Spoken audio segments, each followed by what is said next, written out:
weekend. One yesterday where we saw some really good racing out on track, and another one earlier on this morning where we saw a bit less of that and quite a few too many cars in the wars. We, in the end, didn't get a huge amount of racing laps in, and a couple of red flags meant that it was a significantly shortened race that saw Mark Warren, the championship leader, take home a second victory of the weekend. Thomas Holland and Leo Caravasli joined him on the podium yesterday, whilst Ravi Ramid and Stuart Lynn were classified second and third in the race earlier on today. Now, I did question at the time, having only actually had one official lap completed in that race, whether it would be classed as a result or not. There is a result that's been published, so it would appear that some points at least will be handed out, perhaps half points for a shorter race. Either way, Mark Warren will further extend his points lead that he held coming into the weekend.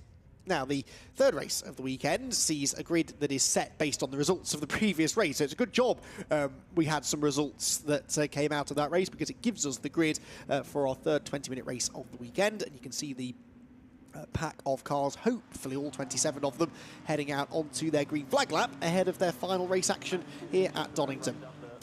So around the top end of the circuit they go, on a dry circuit, pleasant conditions still, although it is definitely getting chillier. There's a noticeable drop in the temperature over the last hour or so, so track conditions will be a little bit different to what the drivers are used to. They run on treaded tyres as well, a semi-slick tyre rather than a slick racing tyre, so perhaps they're a little bit less temperature sensitive. In fact, the cooler temperatures might help them to look after the tyres a little bit better as we get deeper and deeper into the race. Still plenty of spectators though here trackside, enjoying the racing action and what has been a fantastic couple of days of motorsport here at Donington Park. So the grid then for this third and final race in the Ginetta GT Academy weekend sees Mark Warren, the double race winner, on pole position with Ravi Ramid alongside him. Stuart Lynn and Richard SYKES make up row number 2 ahead of Danny Dwyer and Mackenzie Walker on the third row. Row 4 for Ed Akers and Tom Hartley Jr. Row 5, Julian Wantling and John Carney, whilst the 6th row is where you find Martin Wills and Marco Anastasi. Mark Steele and Thomas Shelley are on the 7th row. Row 8 for Thomas Holland, who had a terrible start, the initial start of the earlier race. So he starts then from 15th and will hope to get off the line a bit better this time and make some progress. Sebastian Dubois alongside him. Maurizio Sciglio and Mark Ellman are next on the 9th row ahead of Sean Fleming and Dan Rathbone. They round out the top 20, then Steve Williams and Mike West are next. Leo Caravasli starts 23rd alongside Nick White. And now we start getting into those that were involved in a first corner shunt in race number 2. Nick White was tagged sideways and was then collected by Robin Grimwood and Joel Wren, with Gary Wager pulling into the pit lane actually before the race even really got underway. So those 4 at the back, we may not have all of them there. Certainly Nick White's car and Robin Grimwood's car were pretty badly damaged as a result of the collision they had at the first corner. Quite a few drivers that are out of position as well and will be moving through the field, you would imagine. Leo Caravasli definitely won the red number 90 car that starts 12th on the grid. He was on the front row for the earlier race, but again, didn't get off the line at all well. And actually that stacked the field up and sort of led to the collision at the first corner. Not his fault, he was just trying to get going, but as he was slow away, others sort of tried to duck and dive around him, and that led to the contact at the first corner. But Leo should move forward here from 23rd on the grid. Also keep an eye, as I said, on Thomas Holland, number 74 from 15th on the grid. He should be able to make some progress from there. Of course, those who did have bad starts in race number 2, then never had any chance to gain the places back, hence why they are so out of position on the race 3 grid. Race number 3 then for the Ginetta GT Academy here at Donington Park, about to burst into life. Red lights go on, they go out after quite a long hold now, and away we go. And Mark Warren gets a decent start. The best of the starts at the front of the pack appeared to be made by Stuart Lynn, but he has nowhere to go. A bit of door banging there between the top 2 as Ramid tries to go around the outside of Mark Warren and might just be able to do it. He's squeezing Warren into the apex of Redgate corner. Did he go through? No, he runs wide. Warren leads the way then. Ramid second, and then side by side for third, as they thankfully make it cleanly around Redgate corner this time and barrel their way down the hill through the crane of curves and towards the old hairpin.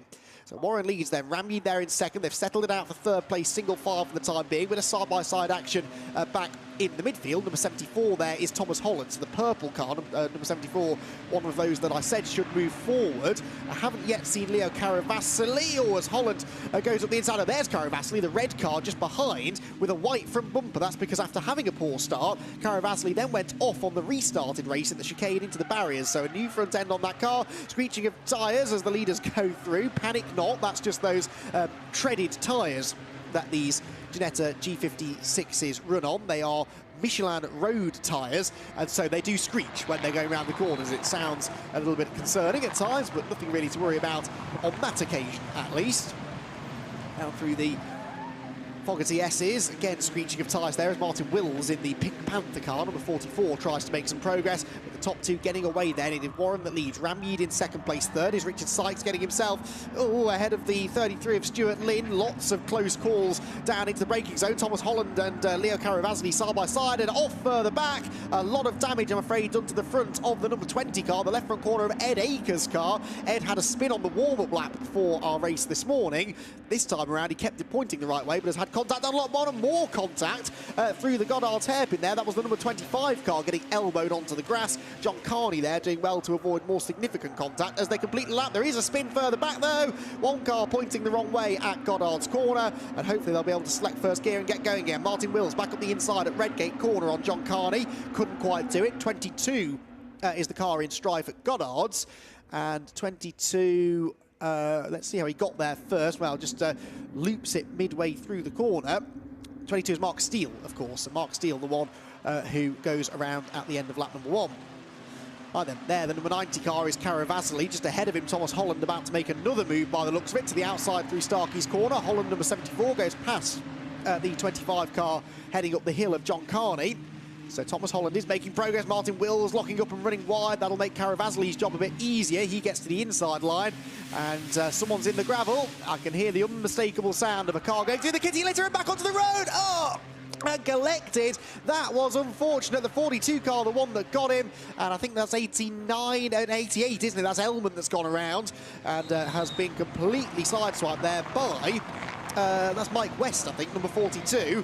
And that was really, really unfortunate. One car losing it, getting into the gravel, and then spearing back onto the road, lucky not to be T-boned completely. It was front to sort of rear quarter contact, I think, which could have been a lot worse. The safety car, though, is indeed being scrambled. Not a huge surprise. Safety car is out there, and let's hope they can get all of this sorted quickly. We've got at least one or two cars in precarious positions, maybe a couple of others. Not sure where Ed Akers got to. Yeah, he never made it back to the pit lane. Number 22 did, actually, so that was good news. That's Steele, Mark Steele, who was off at the final corner. He did limp back into the pit lane, but Ed Akers did not. And, of course, we've now got these two cars off on the exit of McLean's corner. So, Warren leads the way. Ramyeed second, had just set the fastest lap, actually. Third place, Sykes. Fourth, Lynn. Then Walker, fifth. Hartley Jr., sixth. Julian Watling, seventh. This is the incident. So actually, there are two cars off there, and then it's a separate... Oh, dear, oh, dear. If that's not an unsafe rejoin to the track, I don't know what is. And unfortunately, the luckless number 42 car there had absolutely nowhere to go. Now, this was down into the Melbourne hairpin just now. Number 57 going up the inside of number 50. Now, 57 is Nick White, and 50 is Robin Grimwood. They're the two that tangled at the first corner in race 2, and that was after the safety car had been scrambled. So I wonder whether maybe there may be a penalty incoming there. So another dramatic start to the race here in the Ginetta GT Academy, and one of McLean's really is unfortunate. I understand once you've gone sideways into the gravel, you want to floor the throttle to get back on the road, but unfortunately on the early stages of the race, when everyone's bunched together, you're highly likely to be rejoining into a big pack of traffic, and that was exactly the case there. And the other car, so it was 88 Elman that came back across the road. That was Mark Elman. Number 4 is the car he initially tangled with. That's Marco Anastasi. So they'd had a moment, and then Elman came back onto the road and was collected by number 42, Mike West. So they're the 3 out at McLean's. And again, 3 cars to be removed. I think I just spotted Mike West storming down to the area where Anastasi's car ended up. but the recovery crews on hand just make sure the drivers are okay and able to keep the drivers apart from each other for the next few minutes. Right, let's look at those that are moving through the field then, because it was Holland and Caravasli. Oh, there is, yes, that is Mike West, I think, isn't it? Yep. Who, well, he's got a bit of a smile on his face, perhaps, although he might not do when he actually gets the opportunity to chat to Mark Ellman about that. Yeah, the two that I was monitoring coming through the order then, Thomas Holland is up to 9th position, having started the race in 15th. Leo Caravasli, though, started 23rd. He is into 11th, so 12 places gained in less than 2 laps there for Caravasli. Again, we know he's got good pace this weekend. He qualified on the front row of the grid, and he, at the moment, looks as though he is definitely going to have the pace to break into the top 10. How far into the top 10 could he get, though? That red car with the new white bumper attached at the front is one of the fastest cars on track. Maybe not quite as quick as Mark Warren necessarily, but has been able to ask Mark Warren all the right questions in qualifying. When it comes to races, hasn't necessarily had the fortune that he needed to challenge for a race win. So down into Redgate we go again, behind the safety car then. In this third Ginetta GT Academy race of the weekend, there is Caravasli turning into the corner. The Brakel Racing driver, Brakel Racing doing a good job to get the car fixed. He did go into the barriers quite heavily, actually, at the Fogarty S's, the chicane at the end of the exhibition straight. Didn't see how he got there, but again, we heard the screech of tyres, the clattering of gravel, and then the whack as he hit the tyres, which are actually protected by the recticel barriers, which probably is what saved that car, because the recticel really absorbs the impact nicely. And that's why Caravasli's car needed perhaps only cosmetic repairs. So 5 drivers out of the race then, and some pretty decent drivers, especially Ed Akers. Ed Akers we've seen running towards the front in the past in these races. Started 7th. He lost a bit of ground by the time he went off at the Melbourne hairpin with damage. That's the number 50 then of Robin Grimwood. So Grimwood is back behind Nick White, but of course it was White who potentially overtook him as the safety car came out. Those two tangling at the first corner in race 1, not directly with each other. White had already got tagged sideways, and then unfortunately Robin Grimwood sort of arrived at the wrong point. Right, we're hearing, yes, lights out on the safety car. They're obviously going to leave those 2 cars. They've moved the number 4 car of Anastasi out of the way, out of the gravel trap. They're leaving the other 2 cars to the right-hand side of the road. Lots of gravel and debris strewn across the track, though, at the Exeter McLean's corner. So it's going to be a slightly treacherous circuit when they get up there in a lap's time. But we are going to go racing then, with just over half the race to go, 11.5 minutes to go of the 20-minute race. Mark Warren and Ravi Ramid set to do battle at the front. Warren has been the fastest driver all weekend, but Ravi Ramid regularly a thorn in his side, and will look to try and be so in this race. Ravi leads the rookie category for drivers relatively new to motorsport. Warren leads the outright GTA category and the outright race as well. Yellow flag still waving for now, so no overtaking, but the race leader, Mark Warren, can accelerate whenever he wants. He's left a big gap to the safety car, which is now back into the pit lane, and that means that Mark Warren can accelerate halfway up the hill. Ramid, though, very much going with him as they work out of Goddard's hairpin. And there's a problem, is there, for the 4th place car? Yes, there is an issue, and that was the number 33 car going slowly. Well, that's a shame for Lynn, who was a late entry this weekend anyway. And Stuart Lynn, who started 3rd, was running in 4th, and now unfortunately is out of the race. His car pulling up just opposite my commentary box. Can't see from here what the issue is, but perhaps a gearbox issue as he was going up the gears on the restart, forced him off the road. Right, side-by-side battle here then. Julian Watling there on the right-hand side of the road, and he's going to try and gain a place here as they go into the old hairpin. Can't quite do it. It's the 23 of Danny Dwyer. In fact, Dwyer just going ahead, actually. He was behind Watling at the start of the lap. He's into 7th place. Watling trying to fight back, and Thomas Holland is right there with them as well. Holland looking to the inside line towards McLean's corner, where there are yellow flags, so they're going to keep this part of the circuit under yellows, at least for the time being, because of the fact we do have these 2 cars in slightly precarious positions. I would say it's the 2nd of those cars. That was Mike West's car, wasn't it? The white and green one, which is in the more dangerous spot.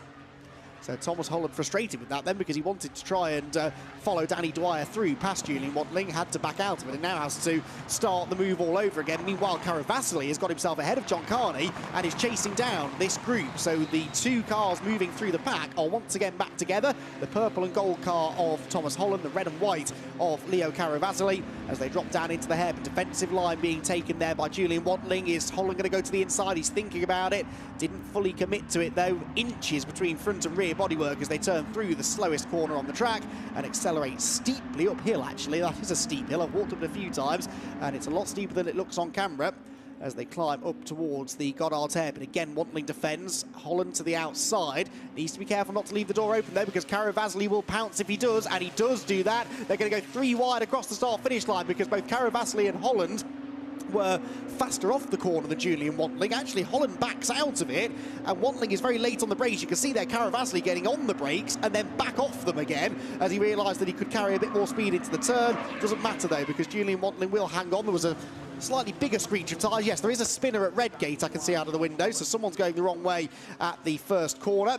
Meanwhile, there it is. Look, that is number 45, I think, isn't it? Sebastian Dubois, who has gone around at the first corner, but he gets it fired up and continues on, albeit at the back of the pack. 8.25 minutes to go then, and the fight on here for 7th place. Julian Wantling under pressure from Leo Caravasili, who takes to the dirt through Schwann's curve. Thomas Holland almost able to pounce, but again, sensibly lifted off the throttle there. He wasn't quite sure where Caravasili's car was going to go. Through Coppice Corner, lots of curb taken by Holland. He'll be, like I say, a bit frustrated with the way this worked. Wasn't able to follow Danny Dwyer past Julian Wantling. Dwyer has escaped now, look.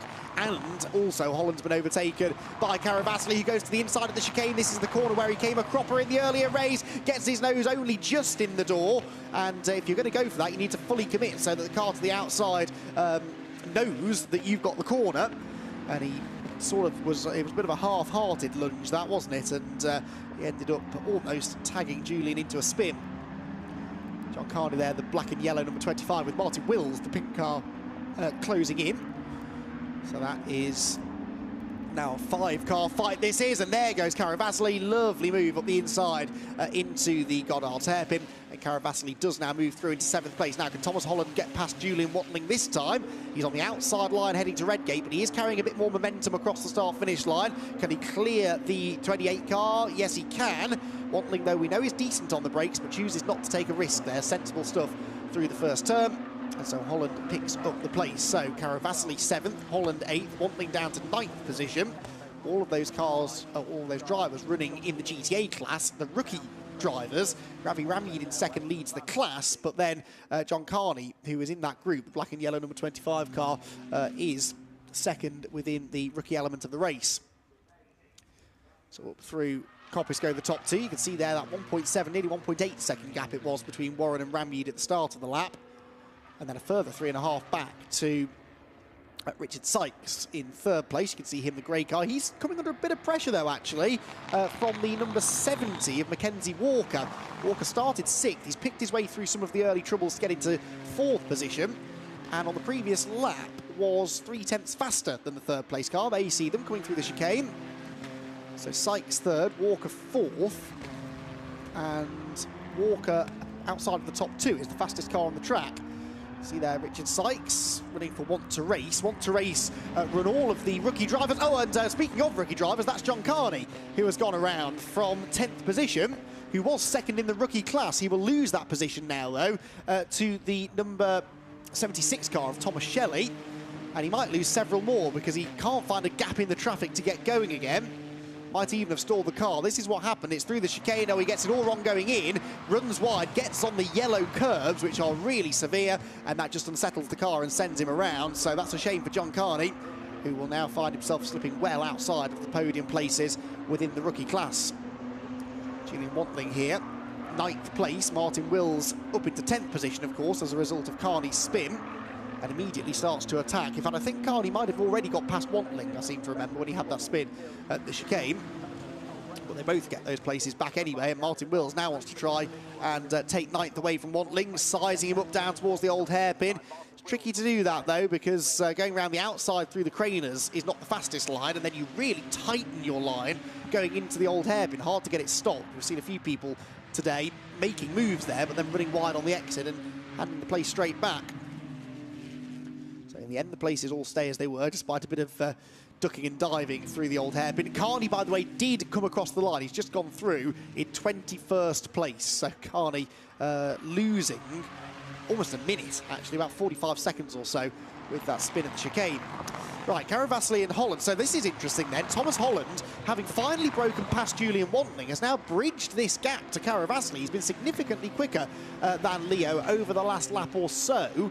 Was it a moment for Leo? No, I think this is just genuine pace from Thomas Holland. Leo was faster in qualifying yesterday, but there wasn't a lot to choose between them, I don't seem to remember. So this should be an interesting battle. They've made their way into 7th and 8th, respectively. 1.8 seconds now behind Danny Dwyer is Caravasli. And of course, as he starts to defend, his lap times will be affected negatively. And that's exactly what he does through Goddard's. Defends that inside line to keep Thomas Holland at bay. Now you notice there is the yellow and black cross on the back of Caravasli's car, which means that he is a novice racer, but interestingly not entered into the rookie class. I think it is one of those series where drivers can actually choose whether they want to be classed as a rookie or not. They can go straight into the GTA class. The cars are exactly the same. All of them are these brand new, or brand new last year anyway. Ginetta G56 oh, Julian Wantling. Julian Wantling off the road then, and that was from just inside the top 10, wasn't it? Battling away with Martin Wills and Nick White, who has got into the top 10 now from the back of the grid. And Wantling looks like he's pulled off rather than gone off at the Melbourne hairpin. Well, that is a shame. Meanwhile, Caravasli and Holland side by side at McLean's. Holland on the inside line, and looks like he'll go through. Caravasli trying to fight back. Holland doesn't want to give him room, though, and didn't give him room. And so Caravasli kicks up a bit of dust and falls in line behind. So that's now Holland into 7th place. I wonder whether he's now got the pace to go after Danny Dwyer. There are 2 minutes and 40 left, so the next lap will the next lap be the last lap, because the leader's in the final sector. We might squeeze 2 more laps out of this after this one. So 2 and a bit laps, essentially, for these drivers as they negotiate the Fogarty S's. And head down the hill. Certainly Thomas Holland wouldn't mind if we had an extra lap, because that might give him the chance to chase down Dwyer, although for now he can't actually shake off Caravasli. Then Martin Wills, and there, look, the 57 car, Nick White, from the back of the grid pretty much, 24th on the grid he lined up. He is all the way up into 10th position and looking for 9th place. Again, shouldn't be massively surprised because he's been on the pace all weekend as Nick White. Had a 7th place yesterday, obviously that non-finish today in race 2, but he was well inside the top 10 on the grid for that race. That might have even been inside the top 2 or 3 rows. So Nick is fast, he likes Donington Park, but right now can't figure out a way of getting past Martin Wills. The noses dip as they head into Redgate Corner. Wills hanging on. Now we will have time, definitely, for another lap after this one. So a lap and a half to go then, basically, for our Ginetta GT Academy drivers. Nick White again fishing around behind Martin Wills. They head down through the old hairpin. Climb back uphill. 76 also part of this fight. That is Shelley, Thomas Shelley, who is now 2nd in the rookie class. 3rd in the rookie class is the number 6 car of Dan Rathbone. Those two both gaining a place within class, of course, after the spin earlier on for John Carney, who still circulates in 20th place, and the last car still running. Slide their way back out of Coppice. Head down towards the Fogarty S's for the penultimate time of asking, and Shelley just thinking about it, more trying to distract Nick White, I think, there, weaving around the mirrors, seeing if he can force Nick to outbrake himself. It didn't work, though, and actually, if anything, he lost time through the chicane, did Shelley. Wasn't quite as committed through there as Nick White, who is very committed on the brakes, tries to get to the inside of Wills, who runs a bit wide. This is going to be White's opportunity then. He gets level with Wills, who is out in the dirt even coming off the Melbourne hairpin, but the next corner is a left-hander, and that favours the Pink Panther on the inside, and Martin Wills should be able to hang on. Can White go right round the outside? This is brave. Will Wills leave him space on the exit? Absolutely not. Chops his nose off, as he's every right to do, and Nick White has to bail out of the throttle. That costs him momentum onto the straight. straight. And so as we start the final lap of the race, he now comes under pressure from Thomas Shelley, as opposed to applying the pressure to Martin Wills. So close quarters stuff there as they came through the end of the lap. Thomas Holland, by the way, isn't exactly escaping from Leo Caravasli. 7th and 8th, those two still run, but he's dragging Leo onto the back of Danny Dwyer, and Holland just did a purple first sector, faster than anybody else. We may be on the last lap, but he's not given up his hopes of moving up one more place into the top 6. It would be at the expense of Danny Dwyer, who is, I'm sure, going to have something to say about that, but the gap was down to 0.6 of a second as they started the lap. As, oh, wow, Nick White, Nick White, what a great move that was at McLean's corner. Martin Wills tries to fight back, though, gets back to the inside of Coppice corner. There's almost contact. They just keep it clean. They're both delaying each other. And so here now comes Thomas Shelley with the run on the pair of them. Down the exhibition straight for the last time. This, I remind you, is the fight for 9th, 10th and 11th places. And Nick White trying to take that 9th place away from Martin Wills. He is going to get the job done now as they drop down into the chicane. Oh, but then he gets sideways on the exit and Wills gets back at him, side by side down the hill. We'll get back to that in a second, though, because it's Mark Warren who wins. He wins all 3 races in the Ginetta GT Academy here at Donington Park. Ravi Ramyeed comes home in 2nd place, and it's going to be almost side by side for 3rd. Sykes and Walker. Mackenzie Walker has the run. He can't quite get there, though, and by just under 0.2 of a second, Sykes hangs on to the final podium place, with Walker 4th, Hartley Jr. 5th. Holland did get 6th. He got ahead of Danny Dwyer on the final lap, but Caravasli did not. So it's Holland 6th, Dwyer 7th, Caravasli 8th. 9th will go the way of Martin Wills, then a 10th, would you believe, for Thomas Shelley. So Nick White gained 1, lost 2 on the final lap alone, and he falls down into 11th place with 12th there, the 4th car in that group, Maurizio Sciglio in the number 47 car. The rest of them coming through. Terrific racing then once we got going in that one further back. But at the head of the field, Mark Warren simply dominant in that one. Wins the race by 2.8 seconds. You get the feeling, though, that he had a lot more left in the tank there. His final lap was 1:43.6, a full second nearly off his fastest lap pace that he'd set earlier on. So I think once he got the fastest lap point and then built a gap over Ravi Ramyeed, he was quite content to just stroke it home. Ramyeed, though, will be happy. It's another rookie class victory, 2nd place overall for him, and he will at least take the class victory away, even if Mark Warren is the man who wins all 3 races outright. There's confirmation then of that result. Race number 3 of the weekend for the Ginetta GT Academy here at Donington Park. Mark Warren the winner, Ravi Ramyeed 2nd and Richard Sykes in 3rd. Mackenzie Walker was 4th ahead of Tom Hartley Jr. in 5th. Thomas Holland 6th, Danny Dwyer 7th, Leo Caravasli in 8th, then Martin Wills and Thomas Shelley to round out the top 10. Shelley 2nd in the rookie class. 3rd in the rookies, you can see, was Dan Rathbone down there in 14th place, just ahead of Sean Fleming in 15th. So exciting stuff as always for the Ginetta GT Academy. 1 or 2 that did run into problems. John Carney there after his spin is the last car still running at the end. He's in 20th. We lost Julian Wantling. We lost the number 33 car of Lynn as well. Then Anastasi, Elman, West, Steele and Ed Akers, all non-finishers.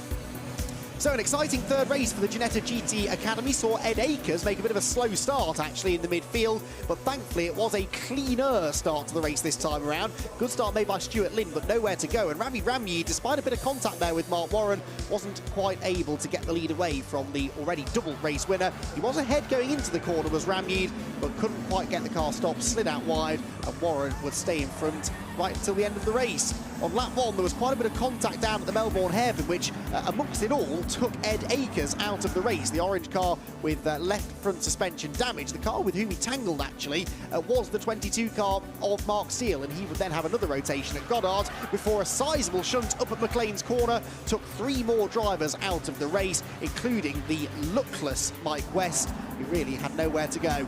A safety car period was called, but the racing after that was extremely entertaining. Nick White was moving up the order, having started at the back. On that race restart, though, unfortunately, we lost Stuart Lynn, having been running in 3rd early on. He pulled over as the race got back underway. Thomas Holland was carving his way through the order from deep in the field. He started 15th and he'd get himself up into 6th by the flag. The red car of Leo Caravasli, though, was coming through with him as well. Leo, having started the race in 23rd, would eventually get himself into the top 10. There was a spin at the chicane for the number 25 of John Carney before Julian Wantling was out, despite having been a part of that top 10 battle all race long. Thomas Holland got himself back ahead of Caravasli, whilst Martin Wills was doing everything he could to keep Nick White at bay and would succeed in doing so right to the very end of the race. One or two were still pushing the limits out there. A mistake down at the old hairpin for Danny Dwyer would cost him a position on the last lap, whilst Martin Wills and Nick White battled through the last few corners, got a bit physical, and that's why Nick White lost a couple of places before the checkered flag flew. For Mark Warren, 3 races and 3 race wins for the championship leader here at the Donington Park Grand Prix circuit. Join us next time for more Ginetta action.